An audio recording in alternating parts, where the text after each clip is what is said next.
But this is a bit of a tricky matchup, I think. And it's, I think the Brute Demon Hunter matchups, however, you know, intelligent we want to sound, can get a little bit weird to describe because you can go for the simple option of, well, if Gaby draws brutes early, Hunter will have a problem getting through that high health taunt, right?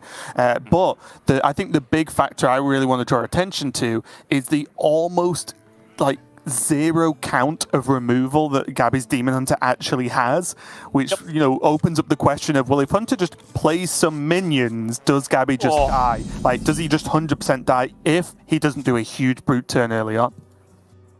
There's one particular minion that if Seiko plays enough of, he's going to be in trouble. And that minion, Raven, wait for it, building the anticipation, is called Cult Neophyte. And it turns out that Seiko has 2 of them in his opening hand. Yeah, that is going to buy him a lot of time. I even see him coining it out. Makes sense here. Just to slow down Gaby as much as possible. Like I said, unless there's a huge brute turn early on, the minions are just going to be difficult to deal with.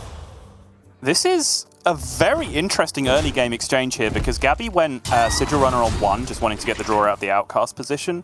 Seiko may have taken that as a read on no Tusk Piercer because even if you're looking to develop a little bit of tempo on turn 1, sometimes you'll do that with Tusk Piercer just to set up a draw on the following turn anyway. So Seiko chose to coin out the Neophyte, and now that curve of Neophyte into Neophyte has basically been completely ruined by this one Tusk Piercer, because it now is that removal that it needs. Yes, it's a bit of face damage that Gaby's going to take here, but actually, in most worlds, those Neophytes would just stick to the board and start doing 3, 6, 9 damage each over the course of the game. So this has panned out pretty well for Gaby overall, I'd say. Yeah, and some nice heads-up play, honestly, because I agree with the Tusk Piercer. You'd normally see that on turn 1, just to preload it, but against Hunter, you don't want to just swing 1 random damage to face, right? True. So yeah, I like the fact of him keeping it to then use the weapon and get way more use out of it like he has so far.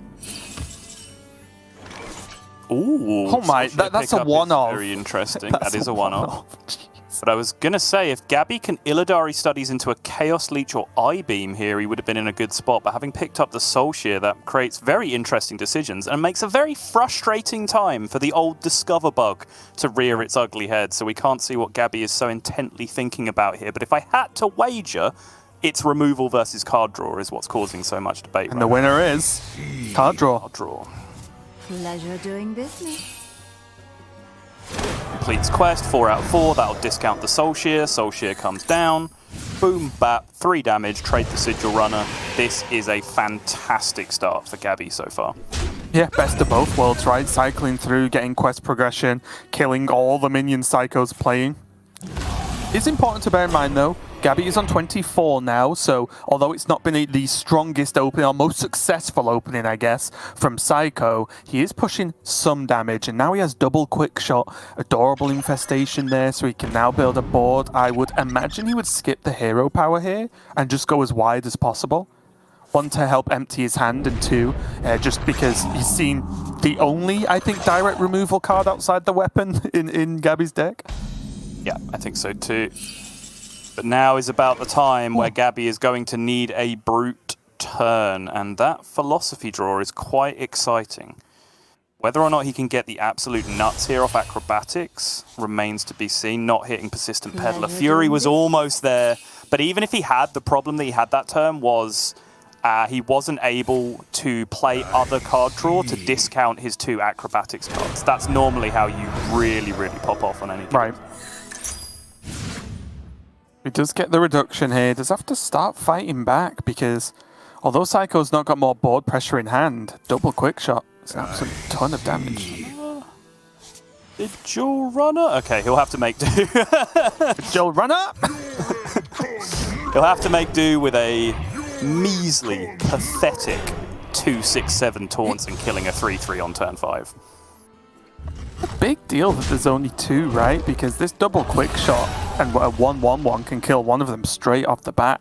And I don't think Gaby's necessarily winning the game off 1 brute right now.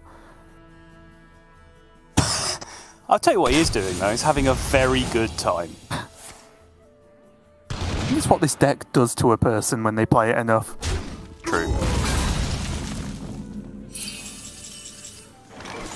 Oh, Spirit Jailer now picked up as well. Can use that to fight for board very nicely. Pick up a couple of soul fragments in the deck as well for some clutch healing later on. Gaby's looking like he's got the world at his feet right now. Yeah, already got 2 soul fragments in the deck. Can shuffle 2 more with the Spirit Jailer and then potentially go for card draw or even like glide, maybe, do you think? To then possible. Just try and refill, go for getting Kurtrus available as opposed to like trying to go all in on this Brute. This looks really nice. Brute back! Raven, it's green! He got it back! Oh, First card as well. Card and Soul the fragment. fragment! It costs nothing!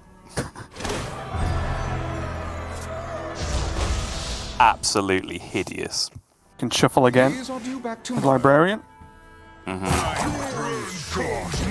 Boom, Brute, Face, Hero Power or Sigil? I would imagine it's going to be Hero Power, yeah. He doesn't really need additional cards for the following turn, right? Because he can just play Kurtrus, cycle the Rustrot Viper, cycle the Double Jump, whatever it is, and just play the Sigil on that turn. So just fitting in the Hero Power just makes a little bit more sense there, I think.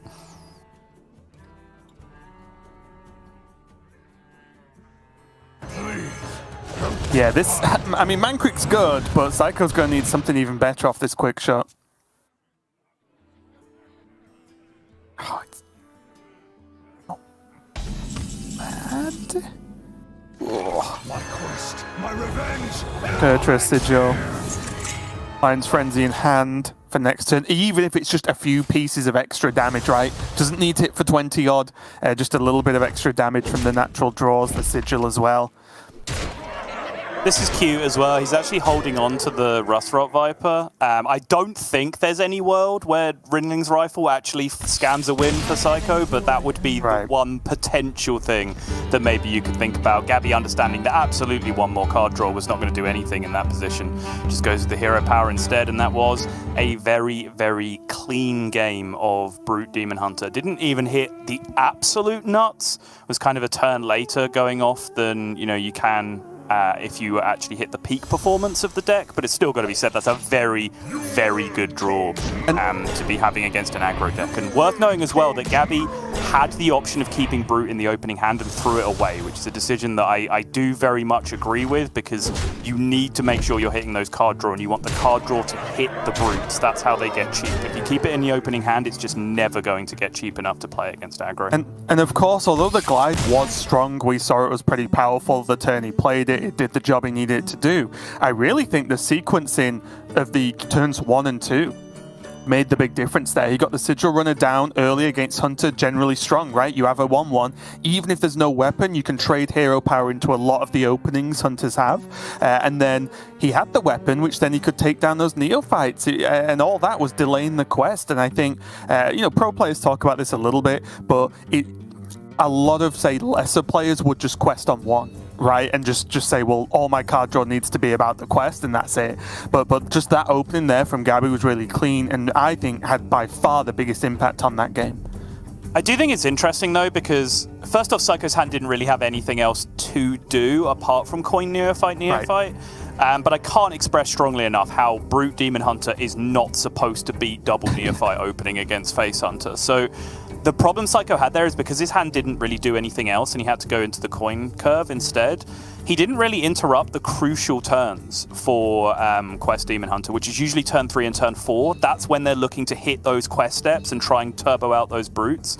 So if you block those turns with 2 Neophytes consecutively, they're generally going to end up just being a little bit too slow and doing borderline nothing on those turns. But at the same time, what's Seiko going to do? Just not play minions? Yeah, pass. Debatably, but he just did the curve that his hand presented to him there and kind of got punished by the 2 outer with the Tusk Piercer in the opening hand. Seiko is going to be diving into the next matchup, though, of course, going to be on this mage. Again, a fairly standard list, nothing really sticking out to me. He is going to be going up against Gaby's Quest Shaman as well, so pretty good matchup. Again, just really putting the onus on Gaby, I think, in this series, and I think this is what Seiko's done throughout this week, to say you have to have a really good game to be able to take a whole series from me, right? Like, the Shaman has to have a really good start. That Demon Hunter, had a good enough start to get going especially with the early brutes. And it'll be the same later on for Gaby's Warlock, right? If it comes up against Hunter, if it comes up against Mage, like those are decks where you, as Warlock, you need to have a good hand, you need to get to your key cards, or you will just die. Yeah, and it's why I think this is a particularly strong lineup from Seiko, because if you compare it down the line against a lot of the lineups he's coming up against, he has a lot of favorable matchups that he can queue into. As I was talking in the intro, I think very predictable that Quest Shaman and Handlock would be extremely common this week, and I think some of the better lineups that we've seen have really tilted their decks towards those matchups in particular. Well, here we go, kicking it off with game number 2 here. No flow. Seiko's opening, so he's going to chuck all that away and get one. Gaby, on the other hand, what is he looking for against Mage? Is it the full aggro opening he's really after?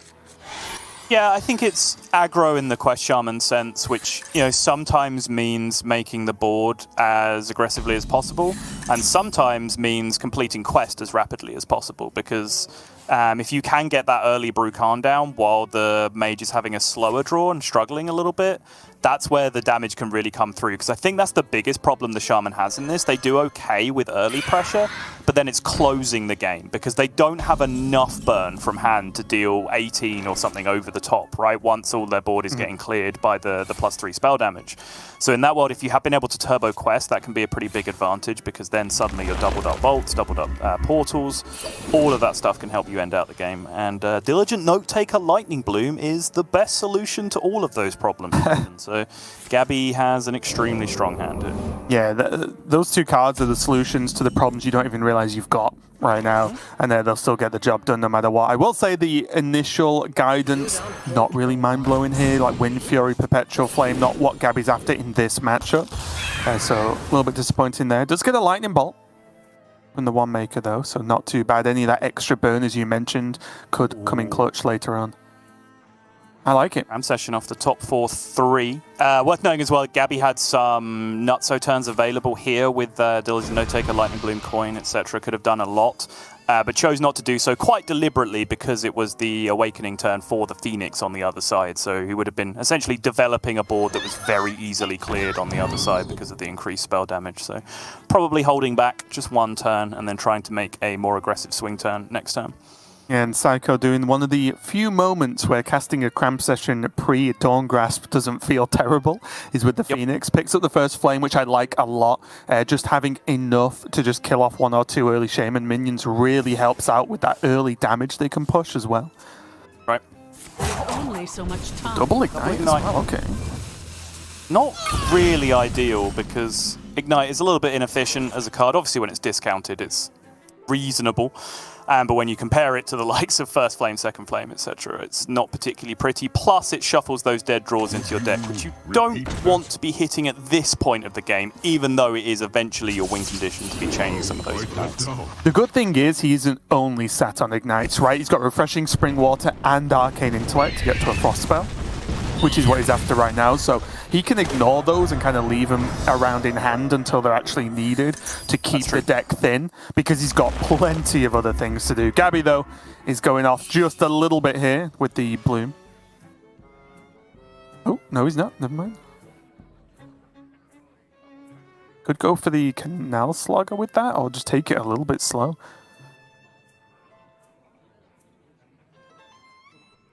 There is little time. I actually quite like the Canal Slugger, because it's a little bit awkward for the Mage to deal with. It isn't going to die to any of those like 2 to 3 damage cards. And he knows, at least he only knows there's a second flame in hand, right? He saw the first flame last turn, I think. Yep, from what he's aware of. It's only 2 damage. He also saw a Fire Sail getting cycled, which obviously makes you happy in a lot of positions. But boom, there it comes, back again. Spell damage as well. Yup. That'll do. You like committing it here? Extra card draw as well? Yeah, I think so. He has flow applied. It seems to make a lot of sense in this position. He might choose to hold on to the AoE though, because there are ways that he can pick this apart very effectively without even using the Fire Sail, and perhaps hold that back for an emergency button. It's tough, right? Because it's juggling the difference in holding an AoE versus just using more cards he might want for quest progression. Whatever shall I do? So at the moment, he's stalled on Frost, right? He is, yeah, but I think he's fine overall because he has such redundancy in hand at the moment. He has 3 arcane spells, 4 fire spells if you include the fire sail as well. 3 arcane spells might be a bit reductive because he probably won't want to be playing the cram session anytime soon. In the end, though, he does choose to just go straight up for that fire sail and picks up another one. He's fine. Best of both worlds.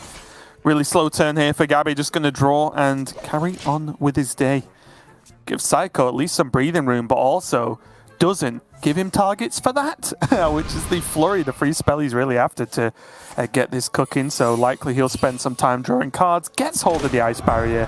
So maybe a little bit of a sigh of relief as looking at getting quest 1 done by turn 6 is not what you're generally after.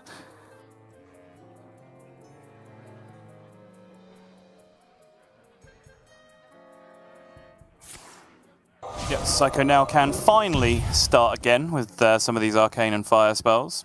Ah, good. More arcane and fire spells. Just what the doctor ordered. I see a frost spell, Sol. I know what you're talking about. He's nearly at turn 8 anyway. You always take the blue card.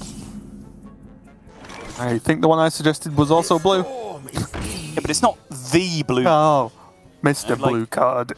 You are a caster, but you're not the caster. Whoa. I mean, that's Brian Kibler. We all know that. Oh, okay, yeah, fine. Yeah.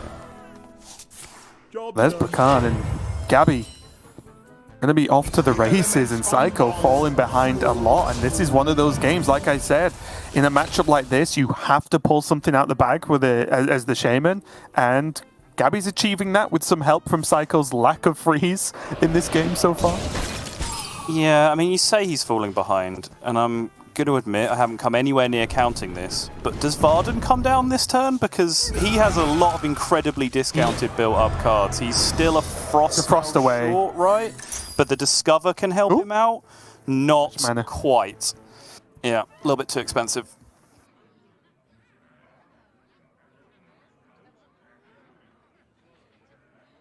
The problem is, does he even want to do it this turn? I don't think so, right? Oh, he's going to. He's going to spend the mana now. Okay. Yeah, I really like this. Just get it done this turn.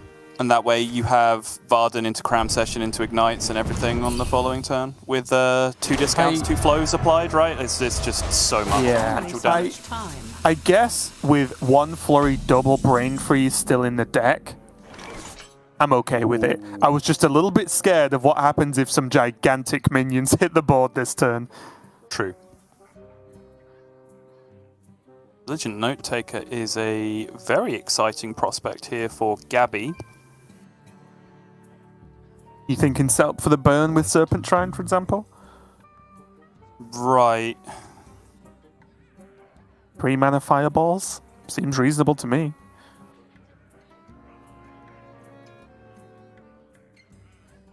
Also just make a whiteboard this turn with Molten Blast. What to do? Does it count if they're 1/1s? I mean, you have 4 of them. Well, I'm wondering That's a little bit more. I'm wondering whether he wants to proc Ice Barrier at all. It's true. It's a very valid point. Because I think it's fair for Gaby to expect Brakan to be dead by the time the next turn rolls around for him, right? Mm-hmm. Okay, well now it's definitely going to die because Wind Fury's on it. Yep. This is still fine though. It's the reason why I like this, because you still have the Note Taker play available to you next turn, right? If you really want to go for it. Yeah. But I imagine he will be forced into doing something significantly more reactive than that, I would say, based on the power of this turn that's about to come down from Seiko. And I'd love it here. Oh, he's going to clear. Okay, I'm surprised. I was looking at double Ignite the card draw with Cram Session. Ace, I mean. This is relatively harmless, so what could possibly go wrong at this point, right? Like, just play around randomly generated, I don't know, anything, or no-fin can happen or whatever, just to be able to deal massive amounts of damage. I guess. Seiko's just in no rush here. He has so much damage built up in hand overall. There's only so much time. I guess I kind of locked the Fire Sail away for anything that builds up next turn, just gets deleted if needed anyway. True. Let's charge call though. Not 100% sure what it's at, but I have to imagine it's 10 or close to. It's 9, I believe. Right. Ah, yes, the Discover Bugged Fireheart turn, a personal favourite. Oh, gee.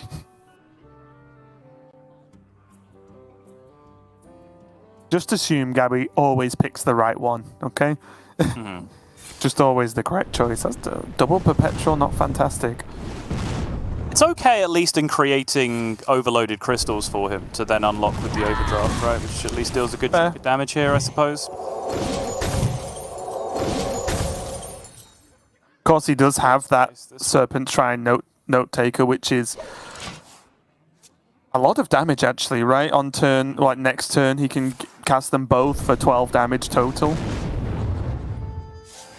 Plus whatever the minions do.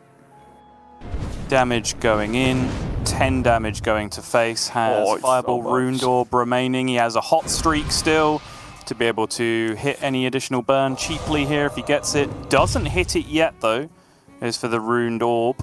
Ooh, trade? Tradable has to be worth it, right? I think so. Gonna flow first. That Fireball is effectively 0 mana here, so don't worry about him spending the mana for that. He's fine. Yep, exactly. Oh! That'll do. That'll do. Tons of damage, and although Gaby was putting on a good chunk of pressure and Seiko was a little bit slow getting that quest finished, he got it all done in a short manner, even around that turn 6-7 anyway. So Seiko recovers, gets a victory there, and evens up this match 1-1. Good game there for Seiko. Was a little bit worried for him that it was just going to start to slip away after how we didn't see Frost for the first 4 or 5 turns of the game or so, and he just looked a little bit too slow, but got there in time. And Gaby didn't really get any of that early chip damage in to be able to easily burst from hand post Prakan, right? And that's can be the thing with particularly Incanter's Flow draws for the mage, is that because they've generally duplicated multiple arcane spells in the early game, right? Playing Flow, then playing Arcane Intellect to draw some cards, etc., etc. They can be slow on quest progression because they've spent so much mana now, particularly after the nerf, on playing Incanter's Flow. However, what happens is that turn where I was like, well, I haven't countered it, but there's a good chance Varden just comes down this turn, right? Because they just end up with this handful of 0 mana First Flame, right, 0 mana Brain Freezes, and then suddenly just any minion that's big enough to fire all that stuff at, or any board wide enough to fire all that stuff at, they can just do an enormous amount in one turn and catch up immediately. So there's always a false sense of security that comes from those games where you feel like you might have a couple of extra turns, and suddenly they just do everything in the space of a single turn, and you get very, very sad about it. Yeah, we are going to dive into a mirror that we've seen a lot in Europe this weekend, is the Warlock mirror itself. Seiko doing Seiko things at last, and bringing a few different cards. Rune Mithril Rod, the Skull Spirits, and the Entitled Customer are the 3 big standouts that are different from what the general player would say see on ladder, and seen a lot of Grandmasters, if I'm honest.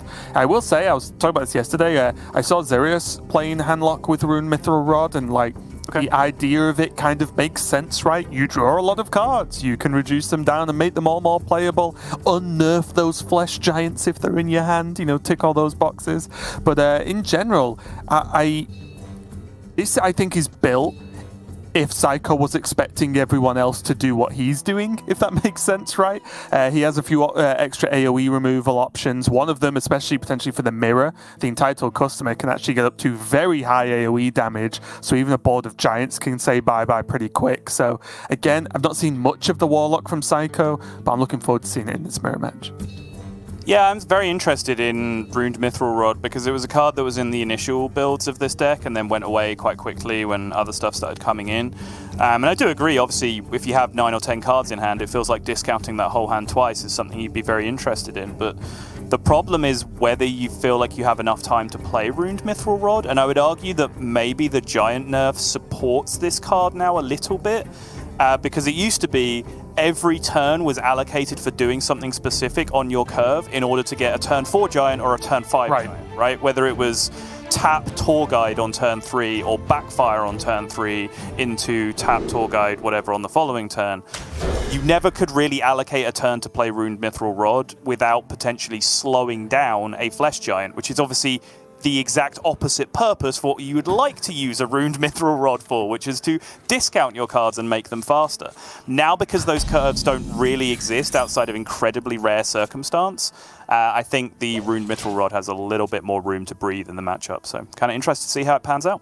Seiko with the, 2 keep, he kept Raised Dead and Mithril Rod, and then got the Giant as his 3rd card. Not a bad way to start the game at all, whereas Gaby is going to be fishing for a Giant of his own and gets it on the first tap. Not too bad at all for both players. Yeah, this one is going to explode into life very quickly, but this one-of Mithril Rod is looking like it's got just about the perfect hand to be dealing with on the other side. A backfire off the top as well. Oh, disgusting. The synergy. D6, are you back? Oh, it feels so good. Saul has dreams like this all the time, then he wakes up and gets told, no, it's still nerfed. Just me lying in bed caressing a picture of Stealer of Souls. That's actually what I was doing yesterday. I wasn't really sick. I was just traumatized by the lack of Stealer of Souls in me. We are going to see Seiko available. You will have this backfire as a choice this turn. It's not a choice. Rip it. Yeah, I was just working out. He potentially has to throw the coin, right? Or just burn a card. Depending on what he does. That's more what I was meaning. Oh! Pretty good! I was going to say, because it actually automatically procs the discount, the likelihood that you get nothing playable here, right? Like Anetheron, Knolls, Cult Neophytes, yada, yada, yada, yada. Like, there's so many cards left in your deck at that point that are still playable. Coin tap. So. Okay.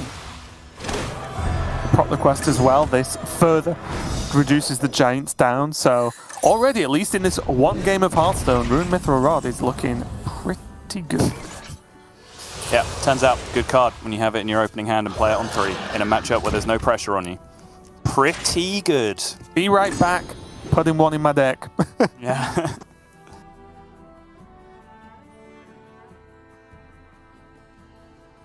I just need to ask the cards nicely to just shimmy to the right a little bit, just so I can triple check what that Giant's on. Exactly 5. I think so, yes. Feels like a 5 taps mana. Backfire. Yeah, it's fine. 2 taps backfire and quest completion.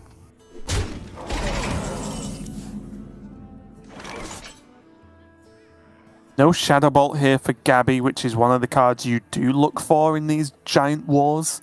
Because it's one of the cards that can open up easier removal, as opposed to Gaby having to trade into this. He does have Raised Dead. This guarantees his Giant, I believe. He's only played that in the tour guide, right?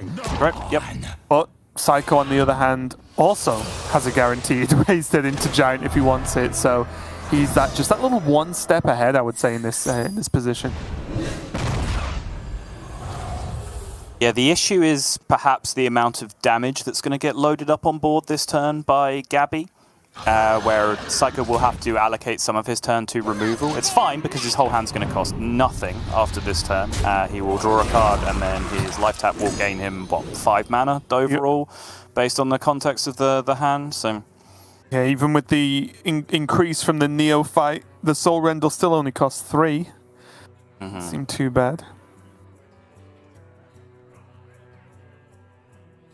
So he can tap, Soren goes to 3, Drain Soul goes to 2, so he will actually be... He needs to play a card first, because he's on 10. Sure. Tapping to burn a card is not always a bad idea with this deck. There are legitimate players that do that, but you must draw the card for Ruined Mithril Rod to activate, so it just wouldn't achieve anything here. So many possibilities. A little bit more awkward than it might initially appear. There's a Neophyte on board, so I only want to do one thing, and it's disgusting. It's Tamsin, touch, drain soul. Just loop it infinitely, but it's not really a good turn for it. Just might be going for it anyway. Yeah, it seems to make a little bit more sense to me. Yeah, just kind of equal the challenge as opposed to overcome it, right? Like, Seiko's just going to drop down a Giant of his own, or I guess a Null in this position, the Giant was slightly off. Seiko not happy with the ending of that turn. I'm not sure if the giants were different numbers in his head or not, but he's at least challenged this giant. It's just that, wait, what is... Yeah, so the problem there is that he could have played a giant, right? If he shot the Cult Neophyte with the touch instead, which was legitimate 0 mana, he could have then shot the Drain Soul at the giant, and then for the exact same amount of mana, discounted his giant by 1 more, so he would have had a playable 1 mana giant instead of the 1 mana null that he played this turn. He's also looking, I'm not sure what Gaby's quest progression of, but there was a potential lethal as well if he could proc the quest this turn. Haven't heard of me.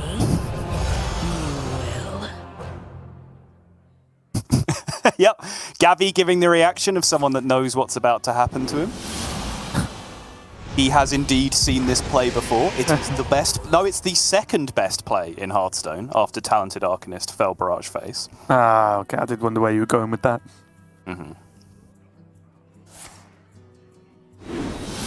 Something tells me, Sol, these giants are going to be playable pretty soon. I think they're just an getting there, inkling. Yeah. Got a hunch they might be getting quite a bit cheaper this turn. He's going to go for more instead of the other Drain Soul. Well, he can touch anyway, right? He can touch anyway, and he gets another Raised Dead back this way because Raised Dead costs 1. It's just the best. Neophyting Handlock just helps them, I'm telling you. This is nuts. Aggresses the quest as well, which is a little bit of extra damage. Why not?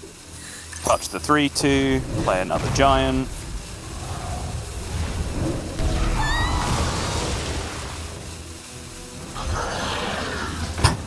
Yeah, no reason not to, right? You're not bothered about twisting nether. That's not a thing, I guess. Oh, yeah. Seiko doesn't have to be scared about the entitled customer because, hey, he's the one running it, not Gaby.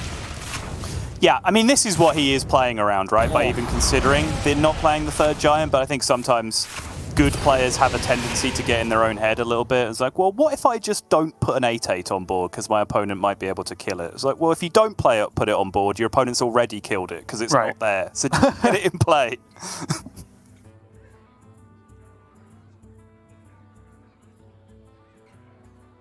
And then there's the full circle where you go, but if I don't play this mini, my opponent can't kill it, technically.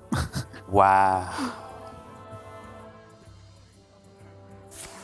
The bonus Raised Dead from that wonderful Tamsin Cult Neophyte interaction. I mean, he's played so many of them this game. What do you expect to happen? I'm not shocked. I just love it that there's just giants everywhere.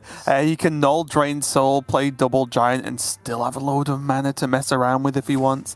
I think the only drawback, I guess, for this turn for Seiko is... Oh, yeah. Okay. He kind of can now get to it, but I was going to say he can't get to that 10-card cutoff, right? I think that would have been really big if he could. He absolutely can now, though. Yep. With the null. More bones. Yep. Forget Null Soul. I'm going for Null Coil instead.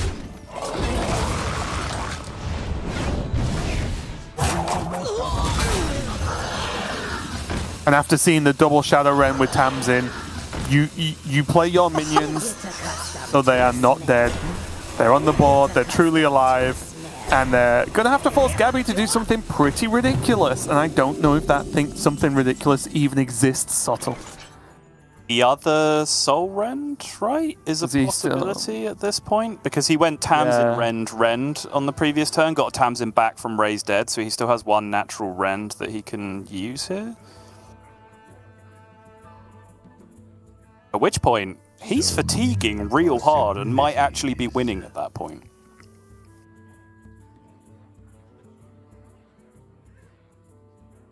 Haven't heard of me? You will. Gonna call for Soul Rend. Doesn't get it. Doesn't get to tap. Oh, he does get to tap for it now with the Tour Guide, I suppose. Yeah, sure. And he can coil the Tour Guide. Yes. Very nice. That's not it. And I'm gonna guess that wasn't it either, Yeah. Rough one there for Gaby. Seiko just keeping control and a good game plan from turn 1. And I think it's fair to say, Sol, that at least in that one game, the Rod looked pretty powerful when you get to play it on curve. It did, yeah. But the Tamsin neophyte interaction also looked pretty powerful.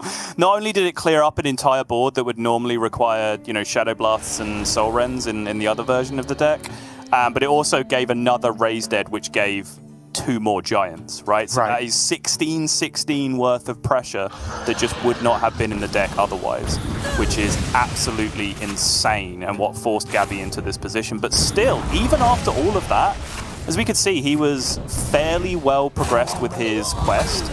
And if he got Soul Rend off again there, he was milling, another 3 or 4 cards at that point?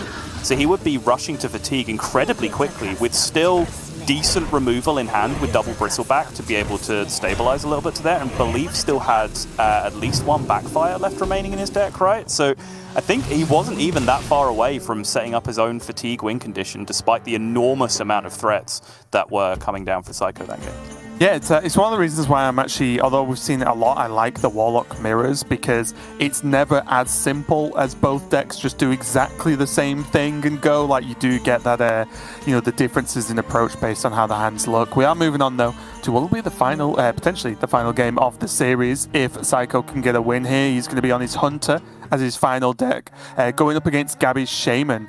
And again, a pretty tough matchup, honestly, for the Hunter. The fact that they get that Perpetual Flame, they can generate taunts, they have enough minions early on average to actually contest Hunter. And then they have like the shenanigans kind of cards, right, where they can have Lifesteal or just suddenly give something Wind Fury to double trade or go face. Hunter plays a very honest game right now, and Shaman's a little bit too tricky for it, at least in my experience, Sottle. There is nothing more honest and, in a tribute to one of our relegated world champions, honourable than just playing minions and going face in the game of Hearthstone, Raven, and that's what Hunter does best. Decent looking opener here for Seiko. Coldcard Pack Runner is an interesting proposition because obviously going super wide with tokens runs into Perpetual Flame, but there's several caveats to that. Because I think sometimes people are guilty of thinking of Perpetual Flame as 1 mana clear your board. That's it. But there's several drawbacks that do come with 1 mana clear your board. Firstly, just the RNG of hitting high health targets and interrupting the chain, which Coldcard Pack Runner is itself with 4 health, so kind of functions as a little bit of self-protection. But also the massive amount of overload if it can't be lined up into a particular unlock turn, right? Whereas if you have a huge Coldcard board, the amount of overload might just be too punishing in the end for Gaby. But Seiko does choose to throw it away, so you do have to, of course, beg the question of, if you're not keeping that card on coin anymore, should it be in your deck? I will answer my own question. No, probably not. But it, I guess, begs a different question of what Seiko's specific plan for it is in the deck. I love that you value my opinion so much, Sal, that you answer the questions for yourself. Yeah, I mean, I guess it's just options and potentially even different matchups as well. But it's not one I play at the moment in Face Hunter. I'm not a huge fan of it now. It clashes with too many cards, right? That's my problem. Here is a question that you can choose to answer if you would like, Raven. Say it's for different matchups. What's the good matchup for Coldcard Pack Runner? I think Priest is all right for it. Is it? You want to trade a bunch of 1/1s into their 1/4 that they played on turn 1? That doesn't feel very good. No, I want to make them trade into the 1/1s because they've played a Void Touched and I've got loads of 1/1s, so now they deal 2 to face. That's fair. That's fair. That's a good point. No, I like that. And if Priest has to trade into small minions, it kind of gets really weird for the Priest. But let's dive straight back into this matchup where things are actually going on. And I was going to mention about the Flame as well. A drawback is, guess what? They don't always have it. And that's pretty much the only AoE most Shaman lists run. But Gaby picking up this Landslide is a nice little plan B, just in case. Yes, absolutely. 5 damage from the Felmore is very nice there, even though, of course, there was that value trade available. But contrary to what you may have been told on some broadcasts in a different era, you do not AVT. Ever. NVT. Yeah. Manquick looks all right here, but Seiko might be just a little bit worried about this just being traded away. Manquick being a little bit too slow, so he's actually going to just preload the Felmore for potentially more damage later on. Let's give a decent opportunity over to Canal Slogger into a 1/1, which is always quite appealing, just because it makes it increasingly difficult to remove it. But against Hunter, I think that's not as big an issue. Should be leaving it at 3 health, which is kind of the breakpoint that they want to deal with anyway. What Gaby might do here if he takes a little bit more damage, is try and rush it and for a value trade next turn. So then the Felmore has a chance of waking up and then trading again into the Canal Slogger to double dip the healing. What to do? Yeah, I'm honestly a little bit surprised about the Felmore. I think Seiko's maybe trying to just get use out of it while he can. But it has led to this scenario, right, where Gaby can choose to kill this 1-1, can choose to push some damage to face, and doesn't really have to care for a whole turn. And then by the time Felmore pops out, is it actually even going to be a factor? Right. Okay, Seiko with double Wrangler and 1 Rhino in hand means that you can go Wrangler for second Rhino and then still have a late game sort of refill with Wrangler Wolpertinger. Not always what you're looking for, but at least a plan that Seiko can have there if he's expecting AoE to come down.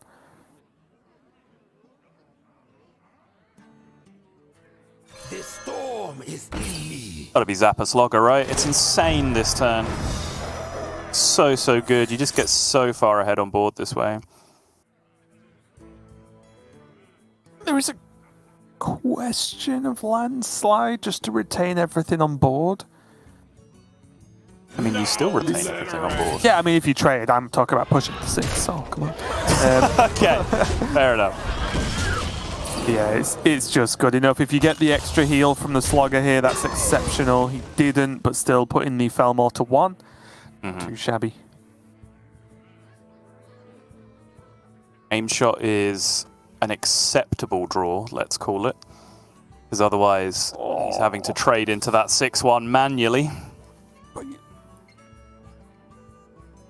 Vengeance is Aim shot in a 1 health minion. I mean, Say it ain't so. what else do you want to do? Rhino it or something, just don't aim shot. At least it logically makes sense. Rhino in a 1 health minion's just correct. It has 7 attack, it deals 6 overkill. Wait, I see 0 issues with this plan. Exactly.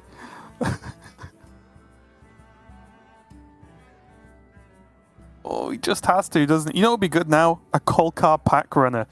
True. I have no time for games. And even Seiko's struggling with this, right? Because nothing feels great. Oh, please play the Rhino. You'll be my hero. The Rhino is objectively nonsense. But that's why it'd be funny. Okay. Please stop talking about the Rhino. I'm getting tilted. I'm going to make up for lost time, Sol. True. Look, I'm very sick, okay? Be nice to me. I won't mention it. It's very brave. This is going to be charged call now. 6 cost. It looks good enough to me, Sol. Yep, I love it.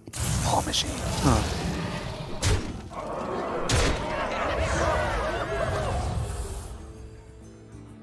Now is this the Rhino turn?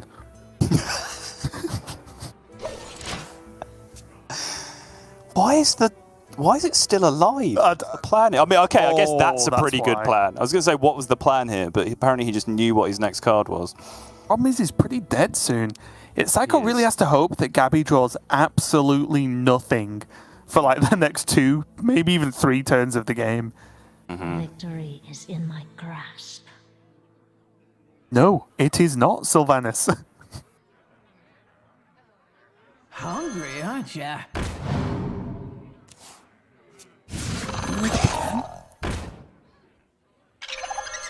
He's just 1 damage off lethal, he's just letting it go. His opponent's at 30 with a 6-1. I mean, I guess the 6-1 lifesteal doesn't actually have any impact on the game right now. It's just the fact that it's a 6-1 is a pretty big problem, but there we go.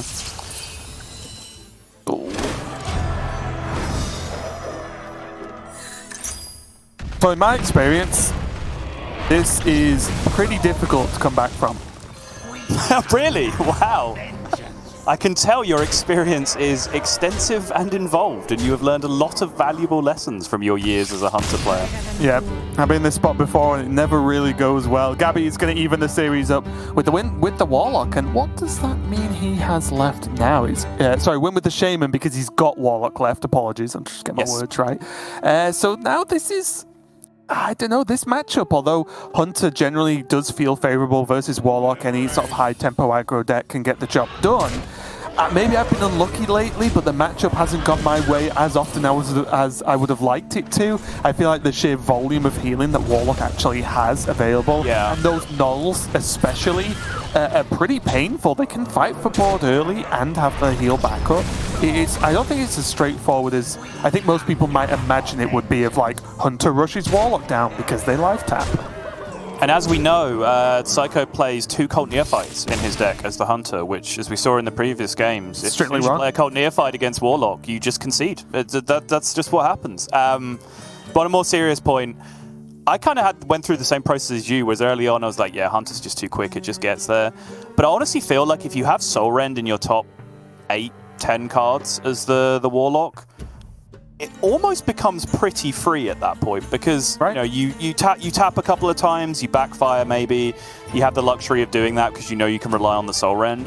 And then at that point, that Soul Rend gets you down to like 13 cards or so left in deck, so you're only like a Mortal Coil and a Life Tap and a natural card draw away from just being able to do anti-aggro things that Face Hunter has 0 game against in their deck, right? If you're playing 3/3 killer minion heal for 6 and 1 mana 6/6 taunt, get out of my game. Yeah, exactly. And the fact that to cover that gap between not having Soul Rend and having it, there's Touch, there's Drain Soul, there's even just minions you can play, right? That Hunter at least has to interact with to some extent. So, yeah, I think the matchup is a lot harder than it may look on the surface, or at least a lot harder than historically this matchup has been of like Hunter versus a slightly slower Warlock. And this is where the opening mulligan for Hunter can really come into play because, like, Wolpertinger opener, for example, which Seiko is keeping here, now double Wolpertinger opener. Like, I've had people do this against me where they just go Wolpertinger, adorable infestation. I'm just like, okay, cool, I win because I kept Soul Rend. And now I literally have 10 cards in my deck after I play Soul Rend. So if it's these low impact wide board minions are generally not ideal in the matchup in my experience, whereas Intrepid Initiate, for example, can be a little bit more aggressive, a little less vulnerable to Soul Rend. However, that is one minion that gets completely removed single-handedly by touch, for example, which can be a big problem. And if you're going to hit both of them, playing them out on turn 1, I think is a pretty reasonable way to go about it. Yes, and I will say as well, the Demon Companion is a really good backup for this kind of play, right? If you get Kolek, that's awesome. That's just so much extra damage. The charge means that you can just push. There you go. Oh! Yeah, see? Gaby knows. Disgusting. There's the mini clap. Gaby spending time with Language Hacker. What's going on? Is this going to end? Okay, and scene. Yeah. Good. So now he has to trade Backfire, right? It hurts, but if he's got no cards that are good versus Hunter right now, he has to draw them. Hear me out. Trade, raise dead, play the tour guide, tap, and then you're increasing your tap outs from just touch to touch and drain soul to be able to kill the other thing. Actually, if you trade into the 1/2 and then do that, you also have Mortal Coil available, right? Right. Better? I think it's probably better. He procs Quest, right? With this? Yeah. Okay. Yeah, I like this. Getting that giant playable soon. I like this, but I'm pretty sure the trade was supposed to go into the 1/2 and not one of the 1/1s is my only issue with the attack. Oh. A swing and a miss. What's that? 2, 4, 6, 7, 10 damage with aim. Okay. That's going to be the game. That's going to be the series as Seiko takes the victory and Gaby's just had enough. He's going to be knocked out there, and Seiko's going to make it to the finals. A really, really big win for him this week. Not really been involved too much in the first couple of weeks of Grandmasters, not really making it deep. But now he's going to get plenty of points on the board. Now a minimum of 4 points all added to his total. Yeah, big deal indeed. And of course, those Wolpertingers that I was saying can be a little bit weak in the matchup ended up being the absolute nuts. I did like most of this turn from Gaby. I do think he increases his odds slightly of getting into a favourable, getting into a not dead position by not trading into the 1/2 instead. But worth just to cover all bases, just to make sure everything's rounded out that turn. He does only play 1 Mortal Coil in his deck. So he does, you know, theoretically, in the more likely outs of the 2 of Drain Souls and the 2 of Touches, he does take more damage off the board by doing the trade his way. So you can kind of make that argument, is 1 extra out with a single Mortal Coil in the deck really worth leaving then 1 extra damage up on board, which I think is fairly close overall. I think personally,